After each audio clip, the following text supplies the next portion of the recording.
رسول منكم يتلون عليكم آيات ربكم وينذرونكم لقاء يومكم هذا. قالوا بلى ولكن حقت كلمة العذاب على الكافرين. قيل ادخلوا أبواب جهنم خالدين فيها فبئس مثوى المتكبرين. وسيق الذين اتقوا ربهم إلى الجنة زمرا حتى إذا جاءوها وفتحت أبوابها وقال لهم خزانتها سلام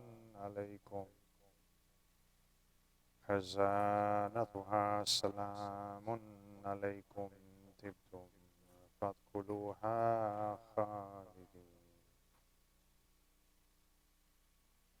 وقالوا الحمد لله الذي صدقنا وعده وأورثنا الأرض نتبوأ من الجنات حيث نشاء فنعم أجر العاملين.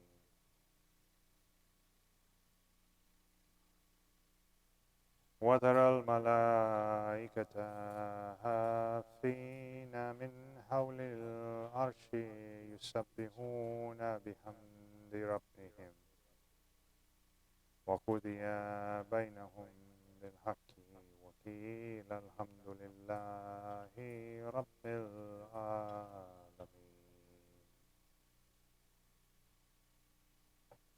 بسم الله الرحمن الرحيم. حميم.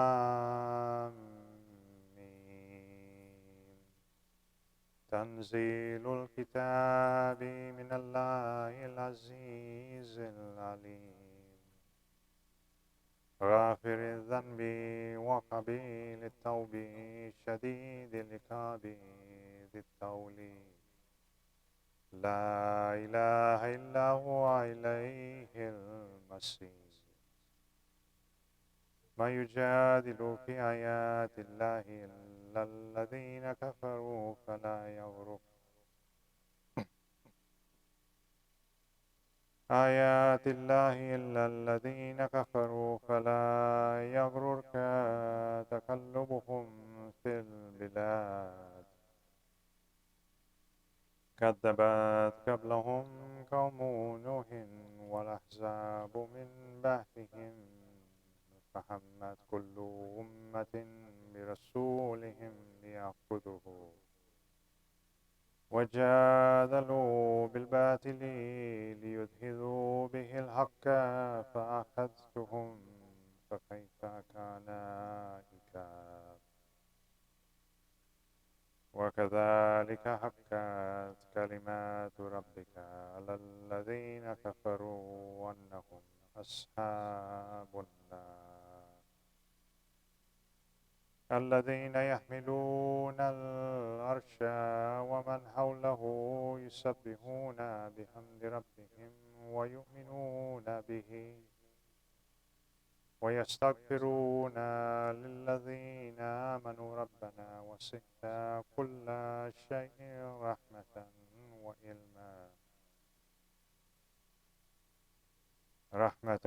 وعلما فاغفر للذين تابوا واتبعوا سبيلك وقهم عذاب الجحيم. ربنا وادخلهم جنات عدن التي وعدتهم ومن صلح من آبائهم وأزواجهم وذرياتهم إنك أنت العزيز الحكيم. وقهم السيئات ومن يتق السيئات يومئذ فقد رحمته وذلك هو الفوز العظيم. إن الذين كفروا ينادون لمقت الله أكبر من مقتكم أنفسكم إذ تدعون إلى الإيمان فتكفرون قالوا ربنا متنا اثنتين وأحييتنا الثنتين فاعترفنا بذنوبنا فهل إلى خروج من سبيل صدق الله العلي العظيم أعوذ بالله من الشيطان الرجيم بسم الله الرحمن الرحيم ذلكم بأنه وإذا دعي الله وحده كفرتم وإن يشرك به تؤمنوا فالحكم لله العلي الكبير هو الذي بربكم ما يلته وينزل لكم من السماء رزقا وما يتذكر إلا من ينيب فادعوا الله مخلصين له الدين ولو كره الكافرون رفيع الدرجات ذو العرش يلقي الروح من أمره على من يشاء من عباده لينذر يوم الصلاة يوم هم يرزون لا يخفى على الله منهم شيء لمن الملك اليوم لله الواحد الفخار اليوم تجزي كل نفس بما كسبت لا ظلم اليوم إن الله سريع الحساب وأنذرهم يوم لا رفت إذا القلوب لدى الحناجر كاظمين ما للظالمين من حميم ولا شفيع يطاع اللهم صل على محمد وعلى محمد.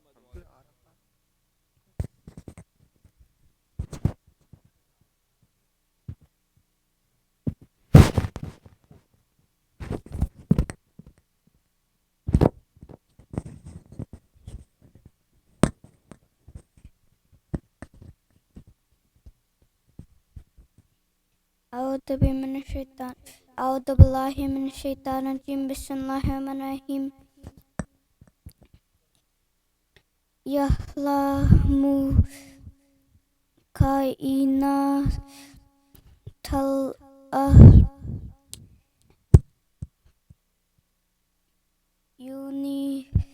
وما تخفي في الصدور صدق الله العظيم.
بسم الله الرحمن الرحيم يعلم خائنة الأعين وما في الصدور. صدق الله العلي العظيم. أعوذ بالله من الشيطان الرجيم. بسم الله الرحمن الرحيم. والله يقضي بالحق والذين يدعون من دونه لا يقضون بشيء إن الله هو السميع البصير. أولم يسيروا في الأرض فينظروا كيف كان عاقبة الذين كانوا من قبلهم كانوا هم أشد منهم قوة وآثارا في الأرض فأخذهم الله بذنوبهم وما كان لهم من الله من واق. ذلك بأنهم كانت تأتيهم رسلهم بالبينات فكفروا فأخذهم الله إنه قوي شديد العقاب. ولقد أرسلنا موسى بآياتنا وسلطان مبين إلى فرعون وحامان وقارون فقالوا ساحر كذاب. فلما جاءهم بالحق من عندنا قالوا اقتلوا أبناء الذين آمنوا معه واستحيوا نساءهم وما كيد الكافرين إلا في ضلال. وقال فرعون ذروني يقتل موسى وليدع ربه إني يخاف أن يبدل دينكم أو أن يظهر في الأرض الفساد. وقال موسى إني عذت بربي وربكم من كل متكبر لا يؤمن بيوم الحساب. وقال رجل مؤمن من آل فرعون يكتم إيمانه وتقتلون رجلا أن يقول ربي الله وقد جاءكم بالبينات من ربكم وإن يكن كاذبا فعليه كذبه وإن يكن صادقا يصبكم بعض الذي يعدكم إن الله لا يهدي من هو مسرف كذاب. يا قوم لكم الملك اليوم ظاهرين في الأرض فمن ينصرنا من بأس الله إن جاءنا. قال فرعون ما أريكم إلا ما أرى وما أهديكم إلا سبيل الرشاد. وقال الذي آمن يا قوم إني أخاف عليكم مثل يوم الأحزاب مثل دأب قوم نوح وعاد وثمود والذين من بعدهم وما الله يريد ظلما للعباد. صدق الله العلي العظيم.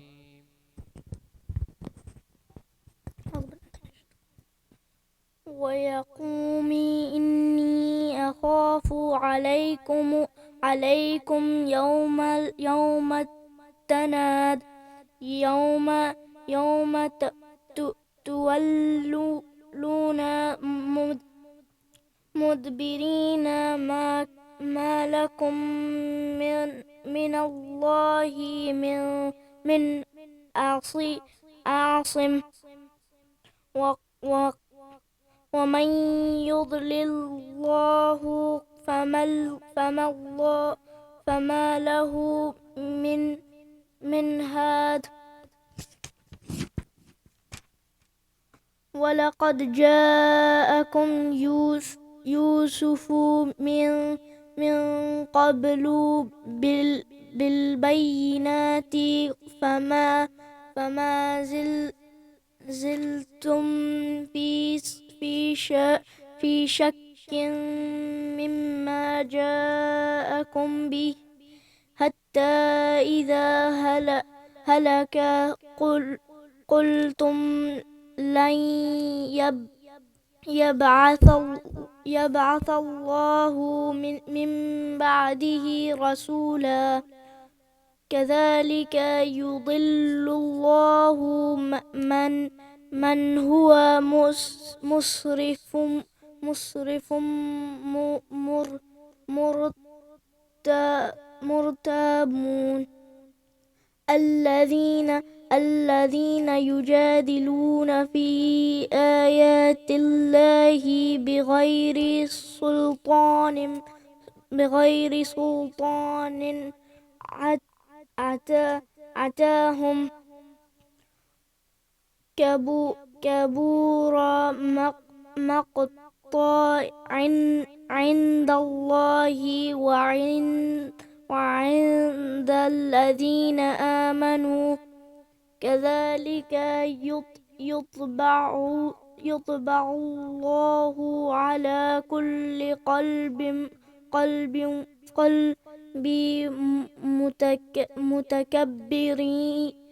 متكبر جبارين.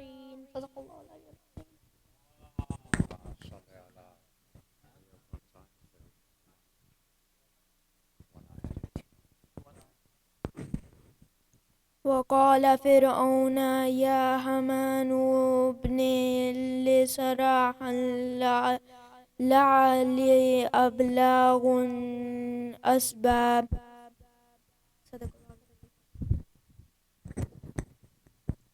أعوذ بالله من الشيطان الرجيم. بسم الله الرحمن الرحيم. أثبت السماوات فاطلع إلى إله موسى وإني لأظنها كذبة وكذلك زين لفرعون سوء عمله والصد عن السبيل وما كيد فرعون إلا في ضباب. صدق الله العلي العظيم.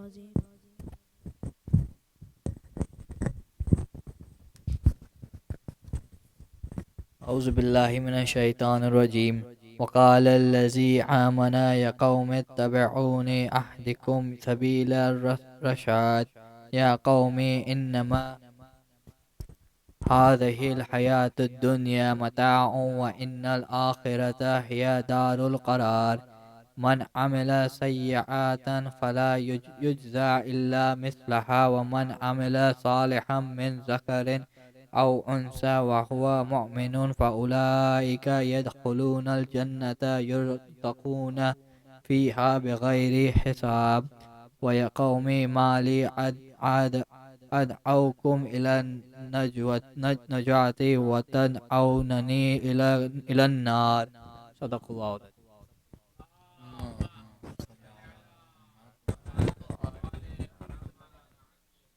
So please recite a loud salawat for the reciters.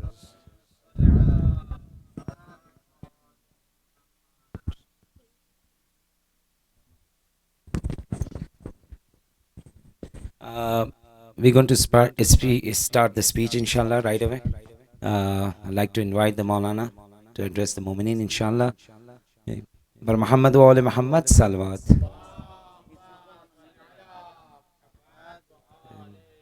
And all the brothers, even though we are very few, it look like lot, so please come close to the member. Bar Muhammad wa ali Muhammad, salawat.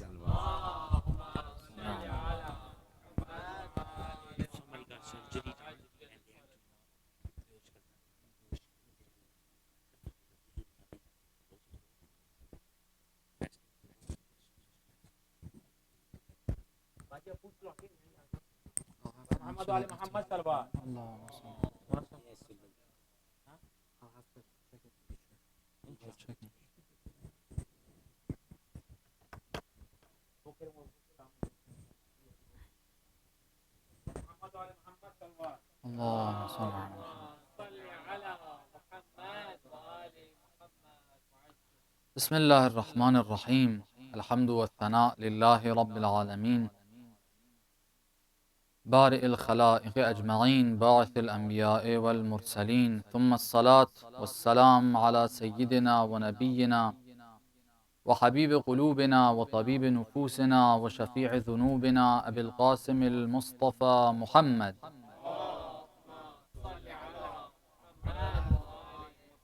وعلى أهل بيته الطيبين الطاهرين المعصومين المكرمين المنتجبين، لا سيما بقية الله في الأراضين، روحي وأرواح العالمين لتراب مقدمه الفداء، ولعنة الله على أعدائهم أجمعين إلى قيام يوم الدين. For the hastening and the return of our Imam, please recite a salawat.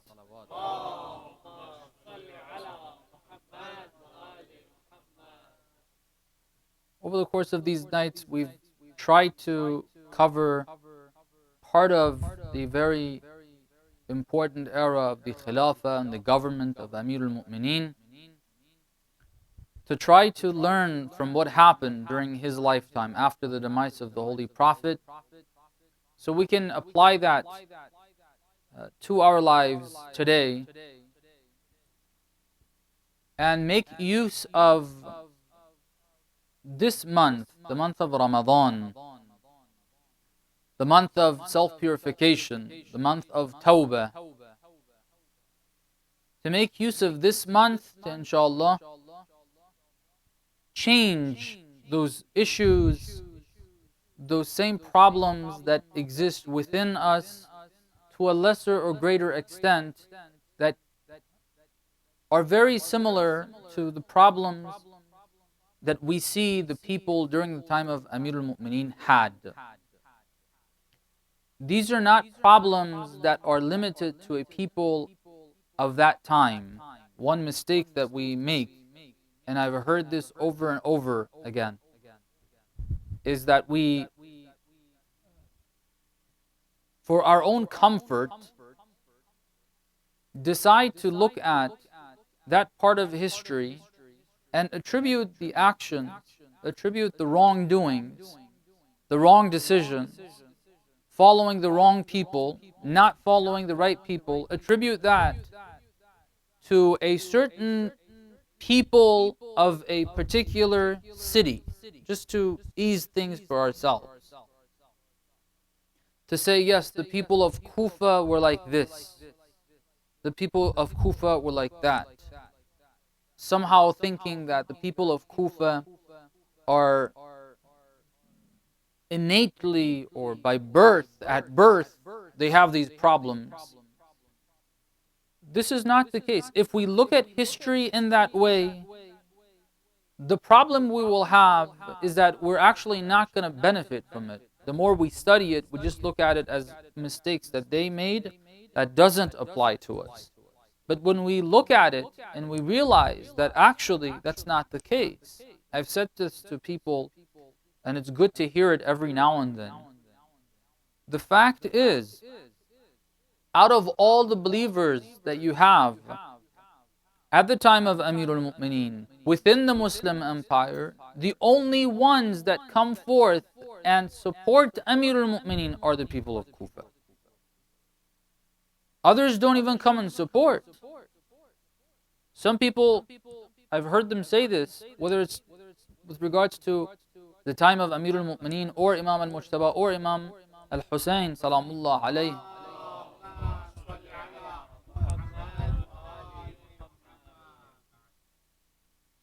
And they explain the situation, or they say, yes, these people, they did such and so on and so forth. But we fail to realize they were actually the best of the believers of their time. Why is it that Imam al-Hussein chose to go towards Kufa? We always say that the people of Kufa wrote 12,000 letters and then they betrayed him. Well, guess what? People of the other cities didn't even write 12,000 letters.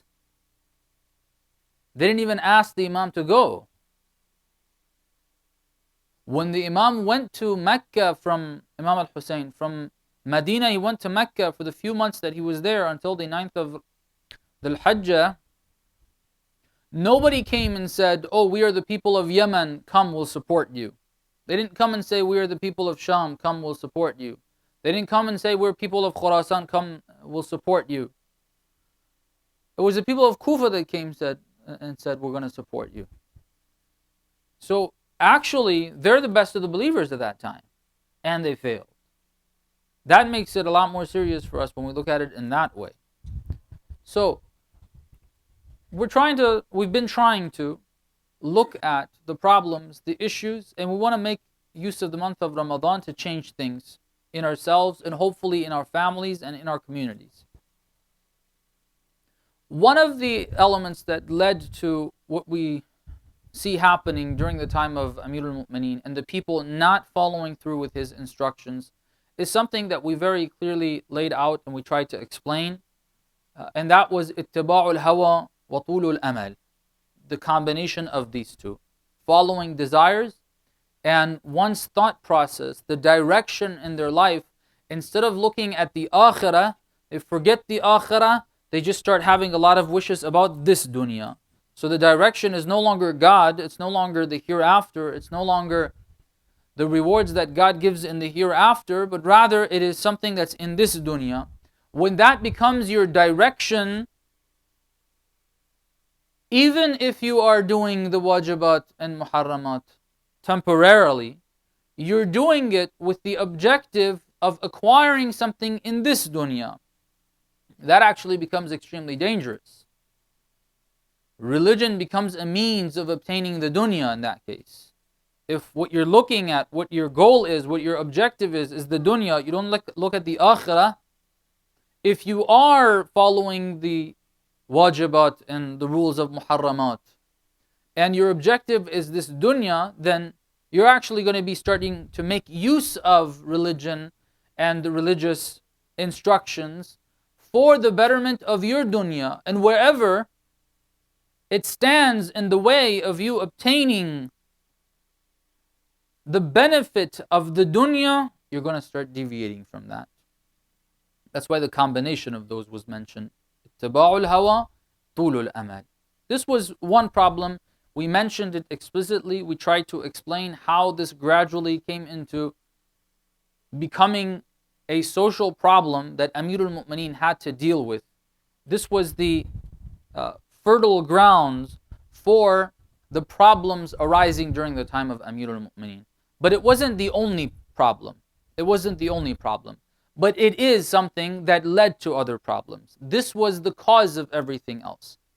If the believers hadn't developed this, they hadn't moved in the direction of the dunya, they hadn't developed the trait of ittiba'ul hawa wa tulul amal, then what you see happening during the time of Amir al-Mu'mineen would not have happened.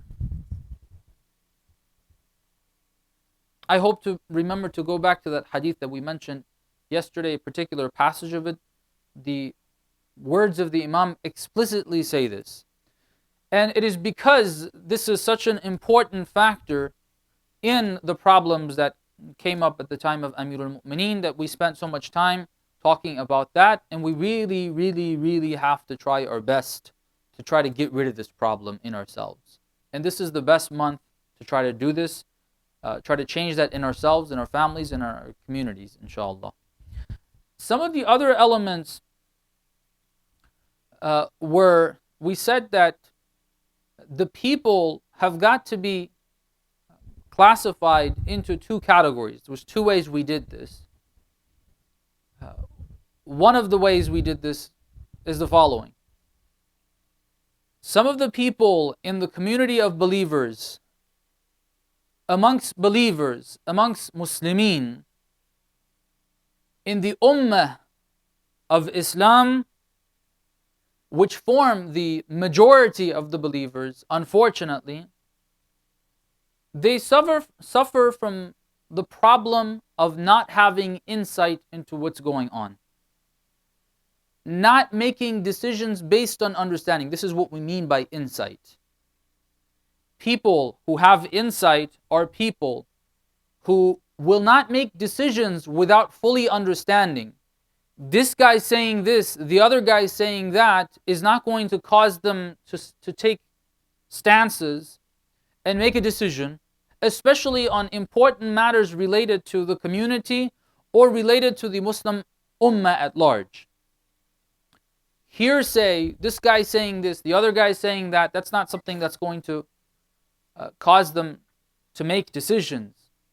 If a person has insight, first of all, they're constantly looking into matters, studying what's going on around them. They're very careful. If we want to use the example of a driver, because we're trying to move about on the right path. If you have a driver that is not conscious and aware of what part of the road they're on and what the circumstances are, what the weather circumstances are, is the road wet? Is it not? Is it snowy? Is there sleet? What's the temperature like? What's the traffic like? And so on and so forth. That person is going to make a wrong decision when they suddenly realize that their brakes are not working. They're not prepared for it. But a person who is conscious, they're aware of exactly what's going on the road, and they're going to make accurate decisions based on the circumstances that they're in. They're always conscious of what's going on around them. A person with insight is going to be like that. They are studying, they're fully aware of what's happening in their own personal lives, in their family lives, in the community, who's doing what. They follow up on it. When we look at the bigger picture, which increasingly is becoming more global, that we all need to have that, national and global, they're going to be aware and conscious of what is actually going on. You have those believers, that's one class of believers. Then you have one class of believers that is careless, moving about their business and just worried about little things in their lives and what happens in their family, who said what, and so on and so forth. But they're not really conscious of themselves. They're not really conscious and have a good assessment of their families, and they don't have a good assessment of their communities, and they don't have a good assessment of what's happening on a national level, much less on a global. If they follow news as a hobby, as something that they like to do, it's just, flipping through the pages of the newspaper or going online, checking a few websites to see what you have on the news, how many people got killed in Gaza today, for example, and how many people got killed in, God forbid, in Iraq. I haven't, unfortunately, been following that in the last couple of days and what's happening over there in Iraq. So just casually, just look at a couple of sites. What does New York Times say, or CNN, or this or that? Or those who even say, okay, we don't listen to any of this. Go and watch Press TV. Go watch, Al-Alam. Or say, I don't want to watch those. I want to watch Al-Minar, or whatever. Just casually doing that. They're not really on top of it. They don't know who's doing what. They don't know why, for example, Daesh enters Iraq. They don't understand why Daesh comes to be in Syria. They don't understand why the Syrian conflict starts to form. What are the reasons for that? Who's doing what in that scene? They don't realize, they don't understand. They don't see a difference between what happens in Syria and what happens in Egypt, what happens in Bahrain and what happens in Yemen, what happens in Pakistan, what happens in Afghanistan, what happened in Libya. Just casually following the news. At the time of Amirul Mu'mineen, you have these two classes of believers, people that are not, they see Ali ibn Abi Talib salamullah alayhi as a companion of the Holy Prophet. Who is he really? Is he someone that's appointed by the Holy Prophet? Is he the one that's supposed to be leading? There's another companion called Muawiyah ibn Abi Sufyan. That's another companion of the Holy Prophet. There's another companion called Talha, another one called Zubayr. If Ali ibn Abi Talib is the Ahlul Bayt of the Holy Prophet, then so is in a sense, the literal meaning of the word. We're not talking about the theological discussion of it. The literal meaning of the word, well, the holy wife's prophet, the holy prophet's wife, the holy prophet's wife is also part of the Ahlul Bayt. That's what it seems. That's what the literal meaning of the word Ahlul Bayt means. The people, the household of the prophet. Whoever lives with the prophet. Okay, well, all these people are there. This guy's saying this, the other guy's saying that.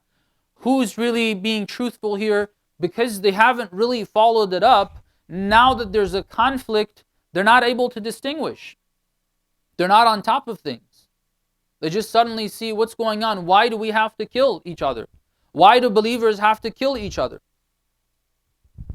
When the battle of Siffin comes together, in the process of it actually, when Amir al-Mu'mineen very correctly identifies Muawiyah as the enemy of Islam at and upon the death of the third Khalifa, and the motives of Muawiyah having nothing to do with Uthman, he identified that from day one.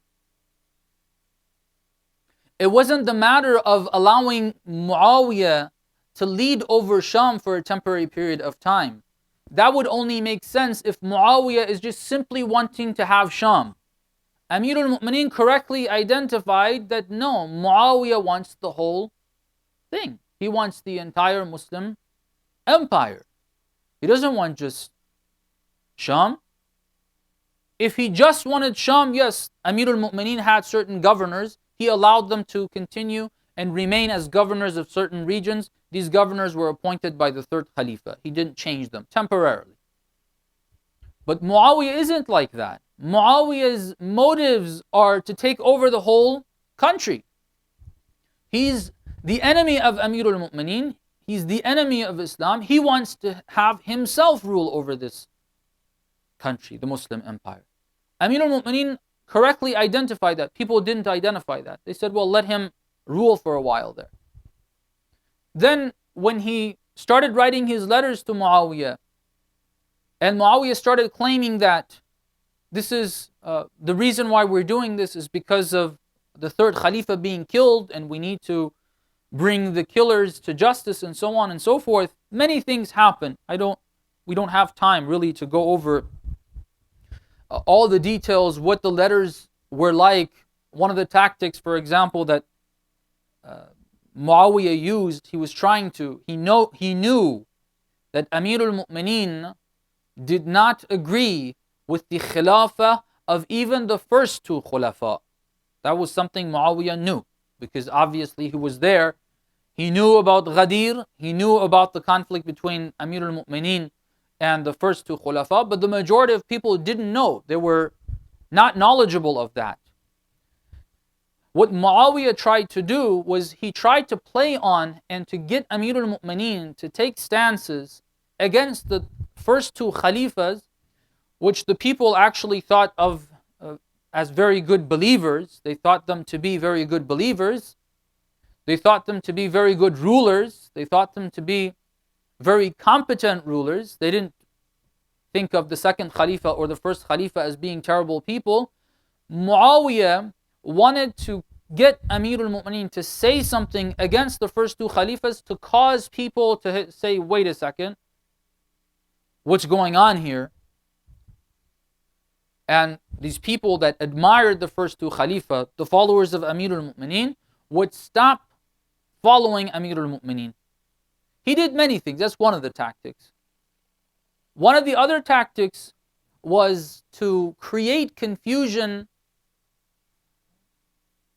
on the basis of there being Muslimin on both sides of the battle.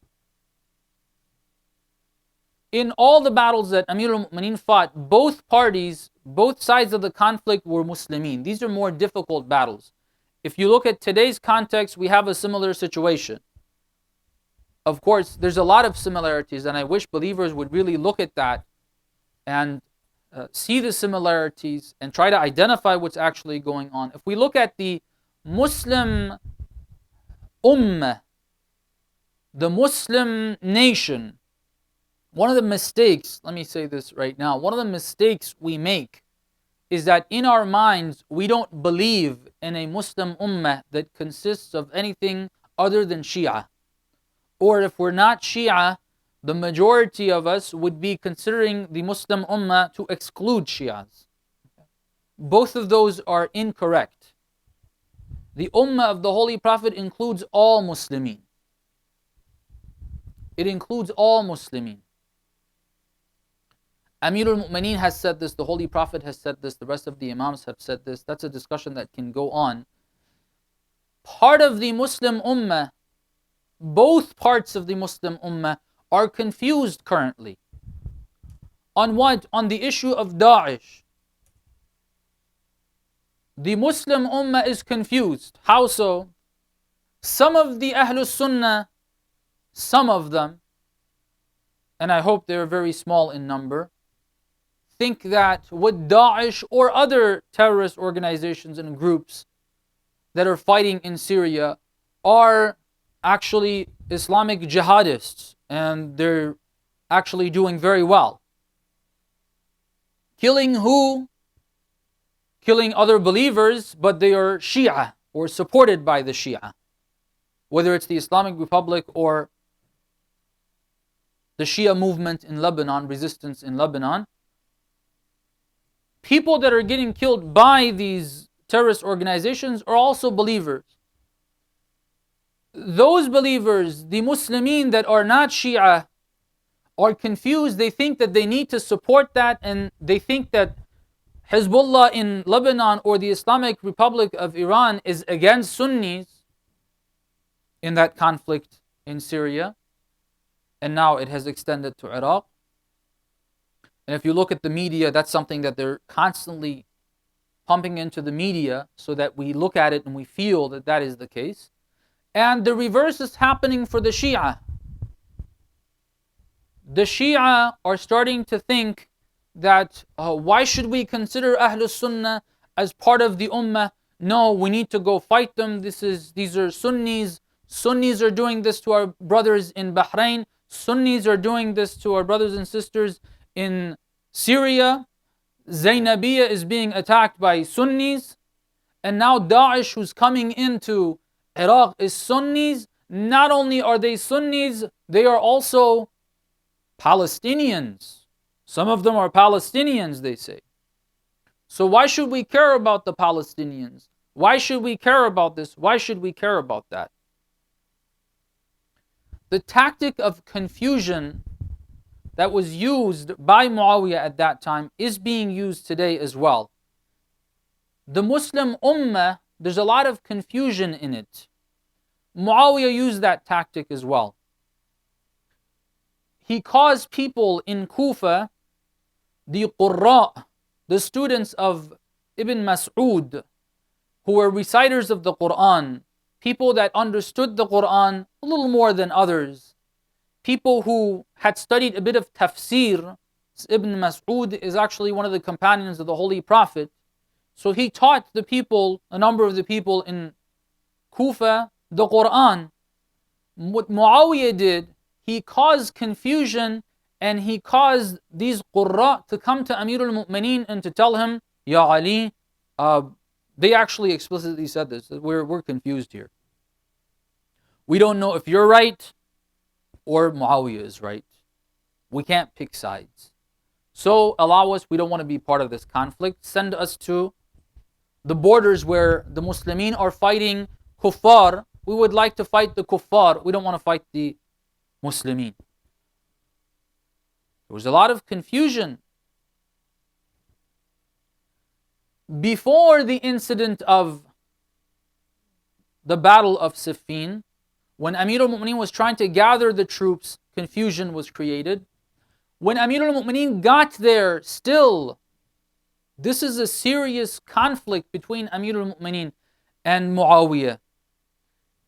It's not simply two people coming together and just deciding that, they're going to be fighting. No, Muawiyah is very clever. When they go over there, still Muawiyah is trying to use tactics to cause confusion, to win the battle without even beginning the battle. he has a number of these qurra. There were reciters of the Quran, people who knew the Quran. Some of them came from Kufa. Not all of the students of Ibn Mas'ud decided not to come with the Imam. Some of them came. Some of the other qurra from other regions controlled by Amir al-Mu'mineen had also come. And there were qurra from Sham, and these people knew each other to a certain extent.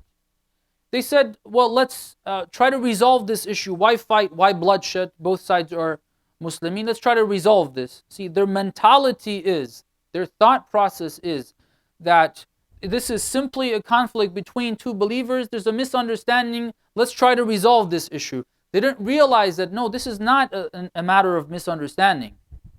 This is a matter of an enemy of Islam wanting to destroy Islam, and the leader of the Muslimin that's trying to get rid of that enemy. That's what it's like. But Amir al-Mu'mineen allowed them. He said, okay, if you want to do this, go ahead. He already knew what the response is going to be, what the talks are going to be like.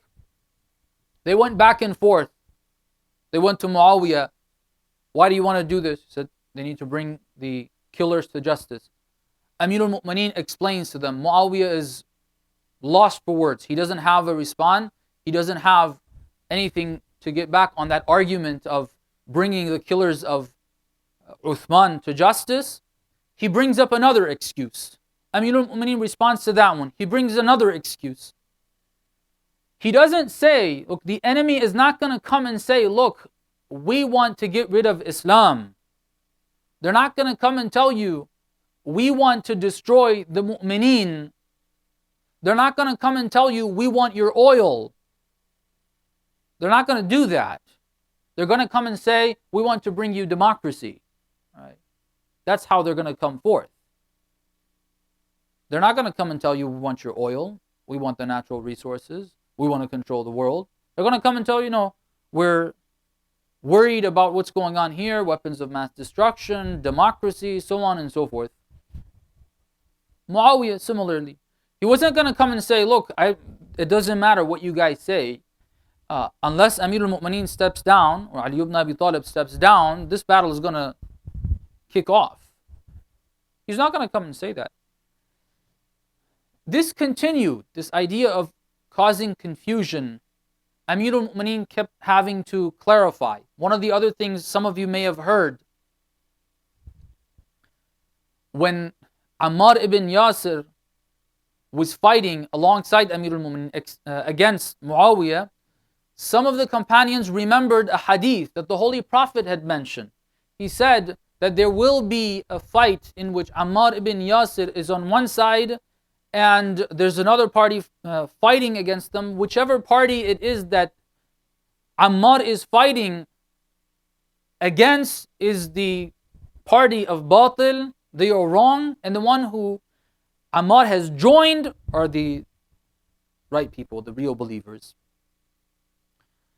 And if he's killed, then the people who killed him are the bad people. Now, Ammar got killed in that battle.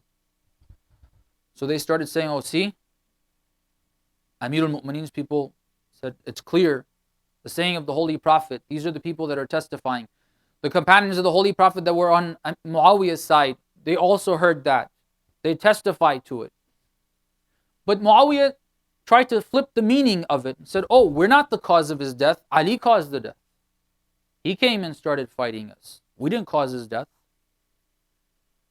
It's pretty clear. When you first look at the statement of the Holy Prophet, it seems pretty clear.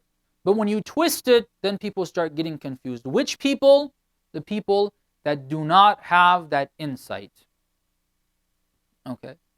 People who do not look to study and understand the circumstances around them, who's doing what their motives, what their intentions behind it are.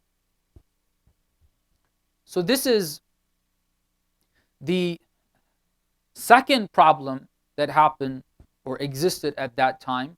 And we really, brothers and sisters, are in need of changing this in our day and age.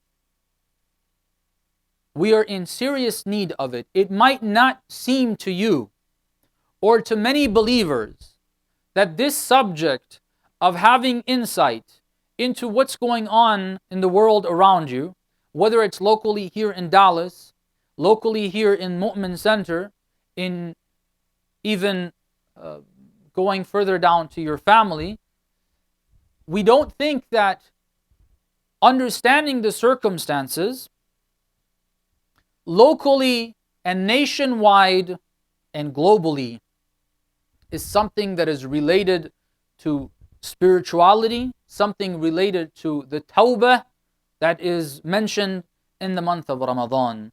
But whoever thinks in that way, I have to give it to them that it's definitely wrong.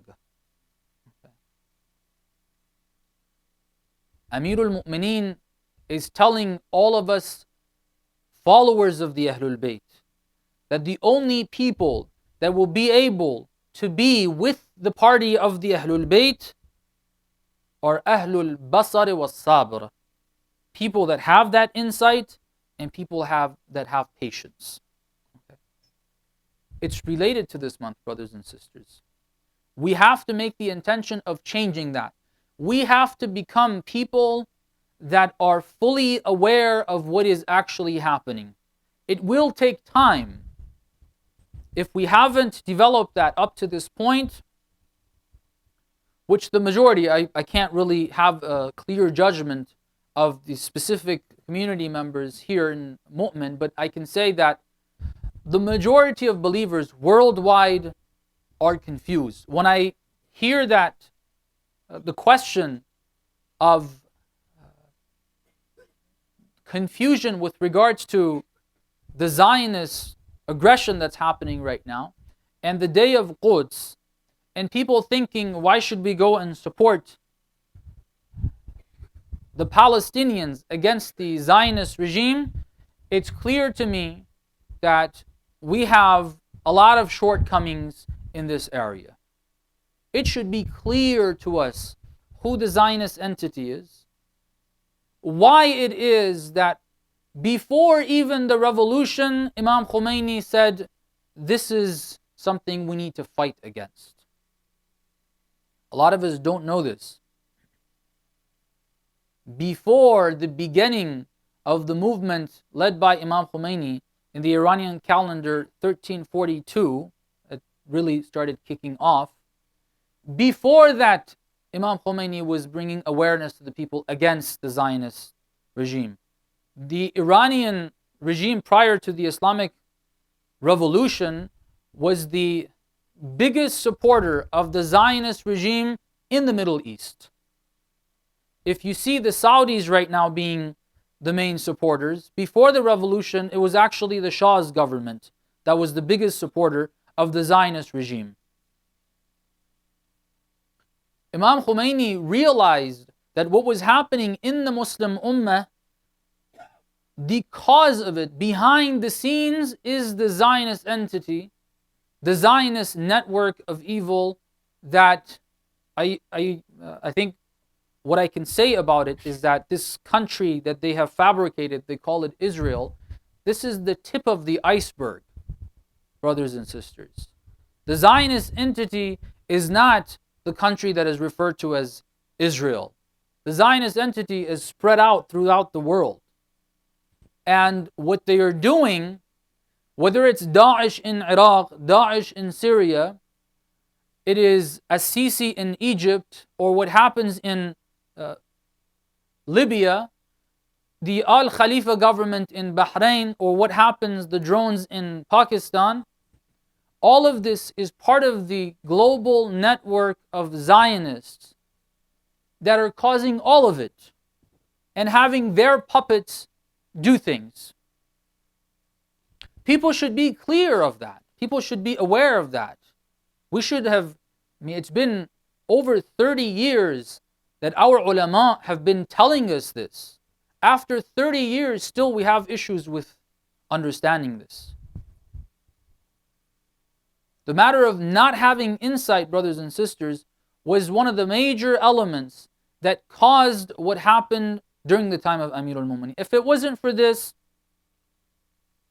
the battle of Siffin would have been won.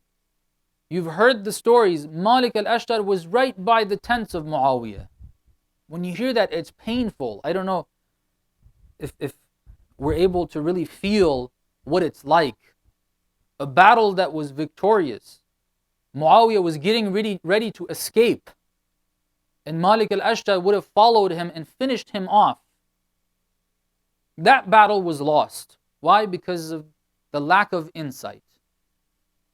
When they put the Qur'ans on the spears and said, oh, we're all Muslims. The lack of insight. When you don't have insight, paired with that love of the dunya, with ittiba'ul hawa, getting tired of fighting, was a very difficult battle that they fought. They give in. When people come and guide them in that direction, which is the last point. So we've talked about two. One is ittiba'ul hawa and tulul amal. Second is the lack of insight. The majority of believers at that time did not have that insight. Amir al-Mu'mineen kept having to explain, they would still not get it. He would say, Ammar, you explain to them. Ammar would explain, sometimes it would work, they would get it. When Ammar was gone, when he became shaheed, the famous saying of Amir al-Mu'mineen, Aina Ammar, when did he say this? When did he say, where is Ammar? I need Ammar here. I need another Ammar. Why? Because he's telling people they're not getting it. They're not seeing it. They don't have the insight. He guides them in the right direction. They're not seeing it. So that's the second. The third, which is also very important, these three come together. These are not independent causes. The third is this: wrong leadership. Wrong leadership. What do we mean by that? The understanding we have, brothers and sisters, which is a very, I think, unreal understanding of leadership, is this: that, for example, who is your leader right now? If they ask you, as a Shia, what are you going to respond? What are you going to say? You're definitely going to say, my leader is the Imam of my time. I don't think you're going to respond in any other way. So that's my leader. Okay. But the question that I have for you is, if he's your leader, how are you following him? Do you even know what he's saying? Do you even know what his instructions are? You're not following him. We're not following him. Who are we following? Some of us following the media. That's our leader. A leader is the one that we listen to and we follow. If someone is listening to the media and they control their opinion and give them guidance and direct them which direction to move towards, that is their leader. That is their leader. If somebody is listening to one of the ulama, that is their leader. If somebody is listening to another of the ulama, that is their leader. If they're listening to a layperson, that is their leader. Whoever you're listening to, that is going to be considered your leader, whether you like it or not. That's why on the day of judgment it says that every people will come with their imam, whoever's been leading them in life. They say, oh, my imam is Ali ibn Abi Talib. Like, sorry, that's what you thought you had as a leader. That's not your leader. You were following this guy. He was telling you this is what Ali said and you blindly followed him. That's not what Ali said. You followed him. He's your imam. You're going to go towards hellfire. The person that you take as a leader, really, okay, not hypothetically, not just some religious, spiritual concept in our minds that there is this leader of ours that we speak to him, we call him the imam of our time, we shed tears and so on and so forth. He's my leader. That, yeah, we have that connection, inshallah. That spiritual dimension needs to be there without a shadow of a doubt. But who is it really that we're listening to? We got to look at that. Between us and the imam, if we're really trying to follow the imam, there are going to be intermediaries. During the time of Amir al-Mu'mineen, the imam of the ummah was Amir al-Mu'mineen. People should have listened to him, right? But there were influential figures in the society they lived in that community, that people would follow their words. If those leaders, if people were not careful and to select those leaders, pick those leaders based on what is right and what is wrong, they would end up following the wrong leaders, and eventually those leaders would move them away from haqq. Amir al-Mu'mineen has a khutbah on this. He has a khutbah on this. And I think it's very important for us to take this into consideration. What is the khutbah? He says, there are two individuals that are the worst and most despised by Allah subhanahu wa ta'ala. Two types of people. Who are they? Both of them are leaders that are leading in the wrong direction. When we see the description, we see that these are leaders that are leading in the wrong direction. How do they become leaders? The lay people, the people without insight, start following them. People without insight start following them. Why do they follow them? Why do they pick these two? The description that the Imam gives, I think, is going to speak for itself. It says there's two people. One, the first one, a person who doesn't know the right path, person who doesn't know what direction to give to the people, but he's a very well-known worshipper. He prays a lot. He fasts. He goes to Hajj every year. He's got a pretty big beard.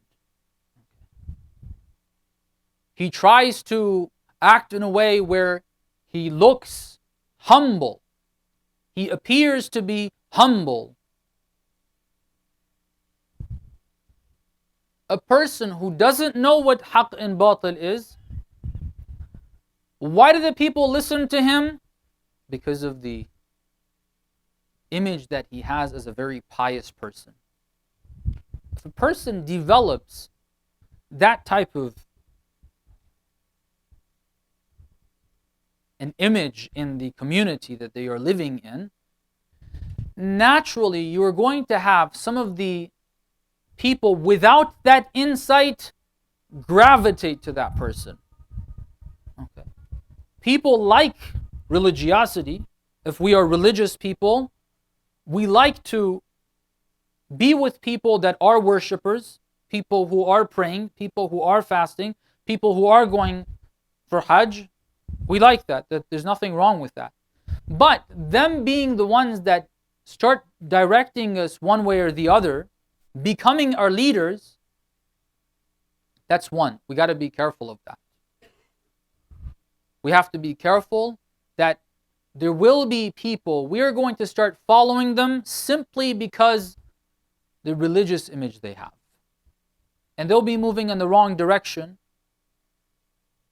but we will follow them. And this is a very, very serious problem that believers have. In the Muslim Ummah today, this is happening. In the different communities in different ways. In the different communities in different ways. You have those very religious figures that would come and say, for example, Muharram is not the time to talk about anything except for Abu Abdullah al-Hussein. If you start talking about the application of Karbala today, and say, oh, this Sheikh came here this year and we barely heard the name of Imam al-Hussein. And they look very religious, they're very pious, shedding tears for Abu Abdullah al-Hussein, maybe doing more than that, shedding blood for Abu Abdullah al-Hussein maybe. And people think to themselves, wait a second, he's right, is this supposed to be happening? People get confused. They start moving in the wrong direction. They come and say, we shouldn't go for the Quds rally. We shouldn't not have the Jum'ah prayer here at the center. We should have it here. We shouldn't have it there. Why should we support that? Why should we support this? This is one group of leaders that we will take them. If we don't have that insight, we will take them as leaders, and that's going to be very dangerous. I've given the example. Abu Musa al-Ash'ari was the example during the time of Amir al-Mu'mineen. And the last one, the second group that is going to cause that deviation, people will take them as leaders, and this is very scary. We have to be careful, and that's why we're insisting on the idea of having insight. Are people, Amir al-Mu'mineen says, people that the lay people consider them to be knowledgeable. Knowledge is a powerful tool. not actual knowledge, having the image of being a knowledgeable person, being considered an alim, a scholar, a knowledgeable speaker, someone who has the authority to speak and explain Islam, explain religion. That's very dangerous. The Imam says, يَحْسَبُهُ النَّاسِ, people, the lay people, the ones without insight, the ones who haven't studied, the ones who don't look into it, consider this person to be an alim, an authority. But in fact, the person doesn't really have that authority. As they go along, they start making up what Islam means. They start fabricating meanings of hadith. They don't need to create new hadith in this day and age. All they need to do is misinterpret a verse of the Holy Quran, misinterpret a hadith of the Holy Prophet, misinterpret a hadith of Imam al-Sadiq, and so on. They'll make it up. The lay person that is not aware, that hasn't developed the insight, is going to take that person as a leader. They're going to start following them. Then when that leader says, do this or the other, we're going to follow them. These are serious threats, brothers and sisters. These are very serious threats that we are all facing. If we're able to move away from ittiba'ul hawa, if we are able to make sure that the direction in our life is the akhirah, number one. If we're able to, in this month of Ramadan, change the way we are and start developing that insight, understanding, in-depth understanding of the circumstances, then we will come to the third step and we will realize that this person that we used to think, oh, they're a good person to listen to, no, they're not a good person to listen to. They're leading the people astray. We will realize that this speaker or this alim or this sheikh or this sayyid or this even ayatollah, God forbid, is not someone that we should be listening to. They're moving the people in the wrong direction. If we take those two first steps, this third problem will also be eradicated, inshallah. We ask Allah subhanahu wa ta'ala, by the rights of the Imam, by the rights of Amir al-Mu'mineen, that He grants us the ability to change our lives, change the direction of our lives from the dunya to the akhirah, to consider the rida of Allah our true motive in life, in everything we do, in our work, in our family life, in our personal life, to, inshallah, in this month, start to move towards developing insight, developing basirah of the religion, of the circumstances we're in, and we ask Him to help us to be able to see the evil in some of the leaders that are seen to be pious or seen to be knowledgeable, and so that we don't follow them and we follow the pious ulama that lead us in the direction of the Imam of our time, inshallah. Bin Nabi wa alih, rahimallah man qara'a al-Fatihata ma'a as-salawat.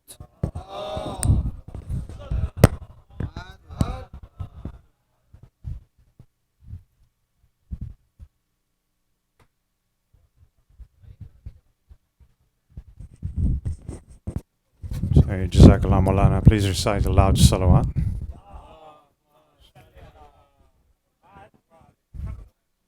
Can I please request 5 volunteers to join Brother Wajat for prayers on the ladies' side? Jazakallah. Yes, inshallah, Brother Ismail to give azan.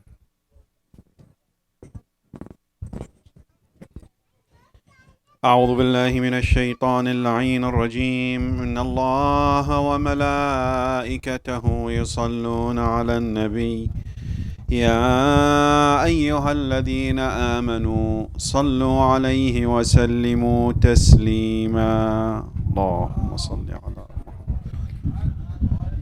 الحمد لله الذي لم يتخذ ولدا ولم يكن له شريك في الملك ولم يكن له ولي من الذل وكبره تكبيرا الله أكبر الله أكبر